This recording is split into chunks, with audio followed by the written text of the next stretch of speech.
Which attorney is telling you already? Just showed you Yeah, now. yeah. But that one says that the 4136 It's null and void. is null and void, and it was passed down to 4134. The 4134. Don Ignacio Conrado. Conrado, yeah. And that's saying that the previous one has been passed down basically. Sabi nga sa akin, attorney, sabi sa akin, sino ba hinahanap mo? May hinahanap po ako papeles kung totoo ho ito. Sabi nga, sige, pumunta ka na doon sa pit. Ngayon sabi nung mama, alam ko na hinahanap mo. Sa akin. Okay. Tapos sabi ko doon sa mama, pwede ho bang mag-clarify lang sa akin kasi meron lang ho akong, bakit ba kailangan mo yan, madam, sabi sa akin. Syempre, hindi naman ako tapos sabi ko, kasi para lang sa lupa, sabi ko kanya. Sige po, ganito, sabi niya sa akin, legitimate ho yan, nag-iisa lang ang may-ari niyan, yung apo, sabi sa akin.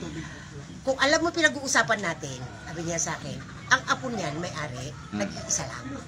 Hindi ko nasasabihin ng pangalan kasi pareho nagkakaintindihan tayo. Sabi niya sa akin, opo, sabi ko. So kung hinahanap mo yung papeles na yan, sabi niya, yung apo niya, nagkita na kayo. Investigasyon na yan. Verification. So nagkita na kayo nung apo. Sabi, alam mo ba pangalan? Kasi hindi ka pupunta dito pag hindi kayo nagkita ng apo. So kilala ko yan, sabi niya sa akin. Opo. Ako namang banggit yung pangalan, Pero hindi tayo magbabanggit ng pangalan. Pero nag-iisa lang yung apo na yan na siya ang nagmamay-ari ng lahat, ng halos lahat ng buong Pilipinas. At the end of the day, sa kanya mapupunta lahat yan. Kaya kung ano yung hinahanap mo, ma'am, sabi niya sa akin, totoo yan. Yun. Docket Department yan ng kasi alam mo, ma'am, Supreme Court yan na. Docket Department yan ng Supreme Court. Marami ang nag-aangkin. Maraming nag-aangkin. Sabi niya. So, sabi niya, mabuti naman ho, madam, sabi niya, at nagpunta kayo dito sa Supreme Court kasi gusto ninyong patunayan. Ayan, ang patunayan niyan, ayan po ang mga papeles. Nahusgahan na ho yan na ang nag-iisang may-ari niyan ay yung apo ni Conrado. Alam mo na kung anong pangalan nung apo niya. Walang banggitin natin, Blair. Yan mo, naka-ano lahat yan, naka-dry seal lahat yan. Lahat rin. Ayan, lahat. Ibig mong sabihin, Bungbong, ngayon mo lang din nalaman ito. Ay, hindi. Alam na po niya yan. Nauna ako dyan. Nag-verify lang sila kasi hindi sila niwala. Parang ikaw. Ha? Gusto mo mag-verify? Bigyan kita ng certification. Papuntahin kita sa Supreme Court. Yeah. Hindi mo na ako palakarin doon, mapapagod pa ako. General, ng kopya. you have to pay 600 pages as well. Ngayon, nangihingi ka ngayon. What's your name again, General? What's your name? Colonel Valdez. Yeah, and Colonel Navarro. And Colonel Navarro. They are sila yung mga unang mga kasama ni Ferdinand yan, di Apo, Lakay, mga nakakasama nila, sila yung mga nagservisyo panahon. And he is not a Filipino, ha? I'm just reminding you, he's not a Filipino, but he knows, he believes, because he also go to the Supreme Court. Please, I've got a song for you, okay? Scam. You already have a song.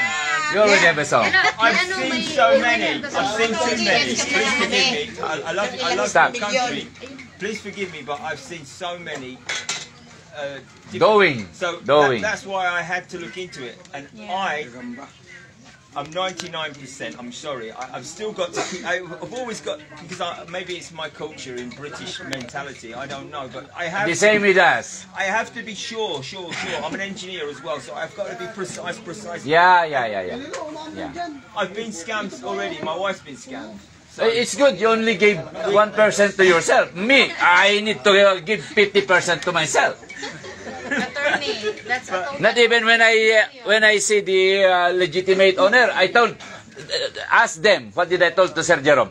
I told Sir Jerome, if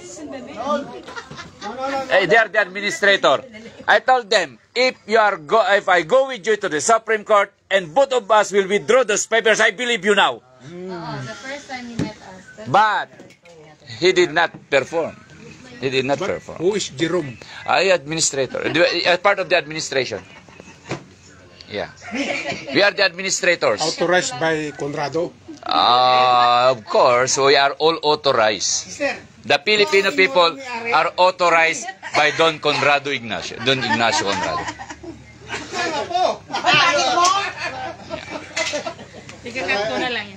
So I hope this is. I've been live all the time I speak because they know me. Naka-off pala. Buti naka-off kanina. Ay. Ito. I have a friend here. Sila pumunta mismo sa Supreme Court na kasi na-scam ng 9 million. Just imagine, 8 to 9 million was scam. How can they recover? If another scam will come again? Am I right? Yeah. We've got to be really super bubble, or we're intelligent and we're looking into this one very, very, very intensively. You are intelligent, but you're still pastor scammer. But it was a little bit. Even me, 3 million, 4 million for me. But not on gold, not on Parent now, land, but gold. we're not giving it away so quickly. We had a little bit of money, but while a parent now. Nang-scam ni Kasaligan. Kasaligan is scammer. But you know, Yeah.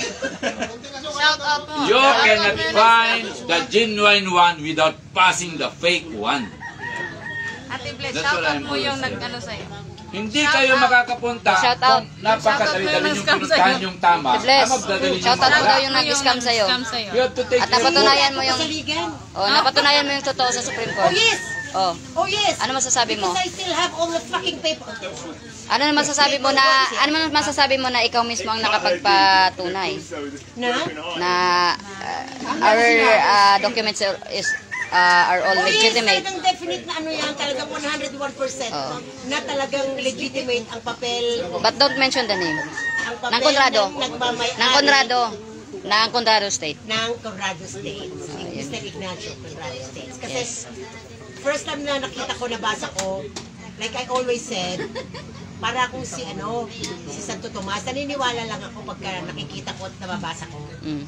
So, yung mga nabasa ko, although na-meet ko na yung apo, hindi pa rin ako kumbinsido, skeptical pa rin ako ng konti. Tama. So, ang sabi ko sa sarili ko, one day, kukontrolin ko yan, imbestigahan ko. Tama. So, Much better. na-decide namin mag-asawa, napuntahan At namin. least mismo si foreigner, si husband ko. Sir, na nakapag-testify. Siya nagsabi. Na, Siya nagsabi punta kayo sa na, Supreme Court. Punta kami sa Supreme Court. Oh, much better. Malaman malaman yung yung truth. katunayan dahil it's too good to be true. Yeah. So, yun na nga. At least mismong Supreme Court na mismo sa inyo na nagsabi na about sa kalupaan. Oo, kasi sinasabi ng mga tao, ay, madali lang kumuha ng mga papeles. Papunta lang yan sa Raon eh. Isang tatak sa Supreme Court. Supreme Court. Kanino? Sa staff. Sabihin. Ay, ano sasabi Pastor sa'yo? ka lang. Huwag daw magbabanggit ka ng pangalan eh. Hindi nga, Hindi. kanino? Sino nag-isisi Sino para nagbigay? nakita mo? I-mention mo din daw yung Si San Pedro. Si San Pedro na nga. Sabi ko sa'yo eh. Pedro Penduko, tawag ko sa kanya.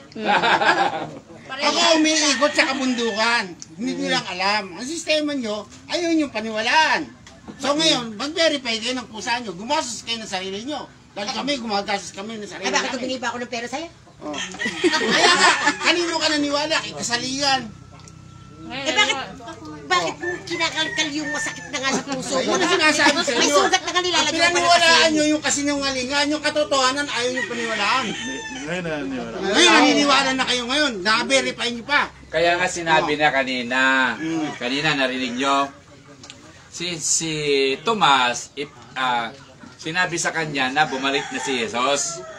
Yun si Nag-doubt story. siya, di ba? Ngayon, hindi ako naniniwala hanggat hindi mismo yung kamay ko ang ipapasok ko dun sa butas na pinagpakuan sa kanya.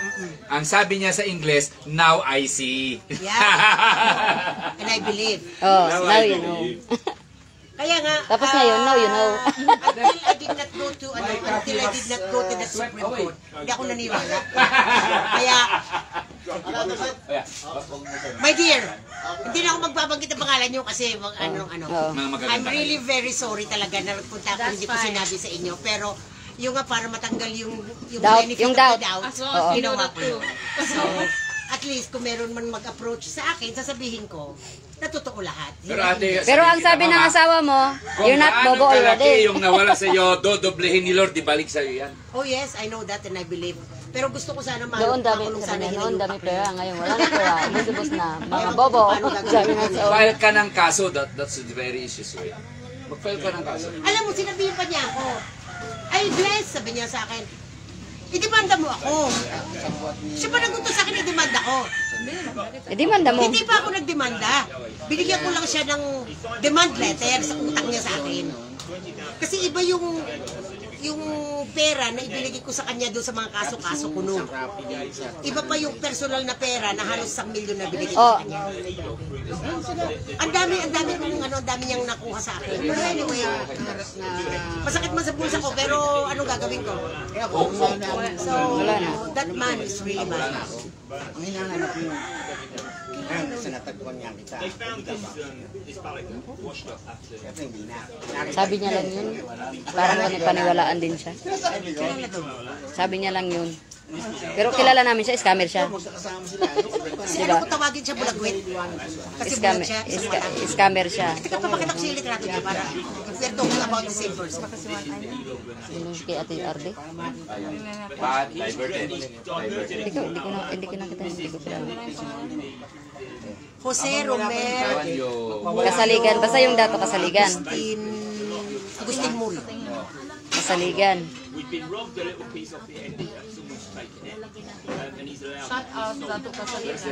Shout out mo na lang. Salamat sa pang-scam daw. Grabe. Pagkakatiwalaan sa Tagalog. Alaga ka pa ng baka at saka ano. Pag nandyan sa project, malalaman The Cuyabo Creek. This one is the Cuyabo Creek, and this is the Lanatin River, which comes. This is Bless's land here. If you look at it like that, if you see it on this one, you can see better. So our lot. So the lot is this piece here, right? And this is 2 hectares. This is Cuyabo village. Now, Capitan, instead, the Lanatin should go derecho and it should continue down there and come in here. What he's done is he's dredged it through our land. Cruz. Yeah, I'll show you. He's dredged it through. Oops, blimey. About 1/3 hectare or one. 7,000 square meters, I believe. More, do you know? So basically, what happened? He came in here. When was that? 17th of February 2021. 2021. Right, he came in with a bulldozer. Take a chair. Okay, please. thank you. Thank you. So, what he did was, he came in with the bulldozer and dredged through the land. The E-log should be there, right? Okay. So that was the first time he did it, was in 17th of February, this is 2021, right? Then, he used the bulldozer of Tanwatco, Rex Manuel. Tanwatco! He took the gate off first. First of all, he came and he took the gate off because he wanted to dredge the land. Because when the secretary saw the palika, and then he came in and he dredged it all like this. He dredged all So this. they're looking for something. They were looking for something on the land here. So, but they didn't find anything. They dredged it to the water table, and there's the E-log there. Yeah. This was Lupa before. So what they've done is this is Cuyabo here, and they've made that, they've taken that to the water level, and that's the original E-log, right? But now the bank, which was packed, broke, and now we have a situation where the creek. Well, how does it look now? That's how it looks now. The Lanatin River is going straight through our land. This is Bless's lot here. The lot is Supposedly here. Yeah. Oh no. I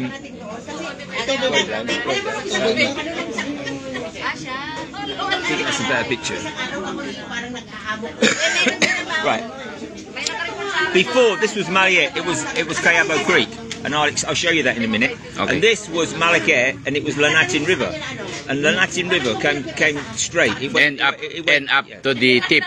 This was man-made by Balanius. This part here. Okay. So that used to be the original bank. Was there, right? Yes. Yeah. But now they Diverted. They dredged it and diverted it. So now what? Why? Because They're looking for something. and they want the too big. Then we went to the governor. We went to the municipal, and they built this, which was a Palpak bank. So they put the river back, but they left our land dredged. Oh my God. Our land was all dredged, right? They put Yes. the river back, but they made it pat ready to break. They made a track, and he even put all this soil he dredged from our land. He never dredged the Elog. He dredged our land only, and so the bank broke again. So we Now. yeah, it's broke again. So we wrote to Government. President Duterte, and he Duterte. wrote to Governor Yanaris, and Governor Yanaris. Please listen to this story first. Okay. This was Rafu Cornelio. He's a Catatubo elder. He's actually the chieftain of San Andres. Okay. Listen. Louder. Come on, I don't think so. Oh, I can. Please.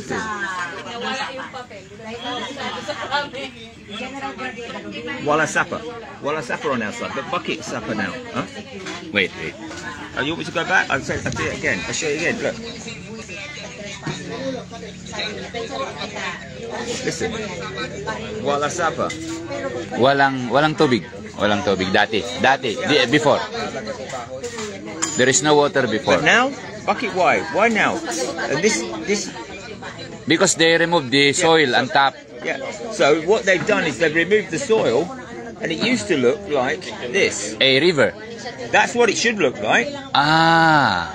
right? So it should look like that. This should be Lupa, and that should be Elog. But now this is Elog, and that's Lupa. And this is very high. It is higher now than your lot. It was higher, but now they've dredged it. It's not, and so now we have a situation where they've dredged it through, and Where's your house there? our house is here. But now this is the problem. We get flooded. We've been flooded 7 times. Really? Yeah, because Of the river. they brought the river to us. The river, when the bank was there was no flooding. Can car go there? Can car go Oh, to your... definitely, concrete road all the way. You see, but then what happened was, I applied for a Baku permit because after Ulysses, the bank that they built was Palpact, and this is the water line of Ulysses. Here? Yeah, there. So the water, the bank was never gonna protect us. Because the water is higher than the bank. Yeah, because they Palpacked it. They spent 3 hours on it only. It was sent for 8 working days. They should they should take more soil from the riverbank and put it in you. Please, attorney, listen to this. 8 working days to fix maintenance of riverbank wall, Barangay Cayabo, sent from the protocol from Motorpol, provincial engineers. They sent us this 22nd of October 2021, right? Yeah. And what happened was the Baku came, right? It came. And it was on the 9th of November, it came for 3 hours only. And it made the bank out of Buhangi. It made the bank pole packed, ready to break. Yeah. And it dredged our land again, looking for something. But the Elog, it never dredged. They never looked at the... So if you look now, what happened was on the 21st of November... Oh, you're that. There's me. 21st of November, I'm fixing the bank with Kuya Juanito. Oh my God, how can you fix that? There's a big river bank. Mano. We had to protect ourselves. But we needed a backle permit. Yeah. And we begged them for a backle permit. They would not give it to us. Why? Because it took 2.5 years, and every time we approached them, they said no, they wouldn't give it. This is the reason. They sent a letter to the end. They sent a letter to they sent a letter to Engineer Munsood after the bank broke again, and they said don't help him. The letter was sent by A.N. Filament, Pastor A.N. Filament from DENR, and he said to us that they said to an engineer, it took him 4 months to answer engineer's letter, and then he said that he can't dredge you cannot dredge the Elog, right? Yeah. But, Why? They dredged our land. They can't dredge the Elog. What a load of rubbish. While they can dredge the land. They said because of ancestral domain and things like that. Because they didn't want to put the river back. They just want and they made out that our land was public land, which is not true. And they told the engineers to leave it alone and they will help us. And they've done nothing. They've done nothing. We will inspect that area. They've done nothing for 2.5, 3 years. We will inspect first that area. Please. Okay. If you ocular visit, Okay. please. Sige. This is our flooding. This is what they did to us. This is how they made our house. That's what's happened to our house. I see. And that's happened 5 times because they brought the river to us. Sorry. They brought the river to us. They made a Palpat bank, and we tried to protect ourselves. Now they're prosecuting us because we built a little riprap to protect Okay, ourselves. okay. We will see that. We will see that. We will inspect that, okay? God bless Okay. you. God bless Okay, you. thank you, thank you.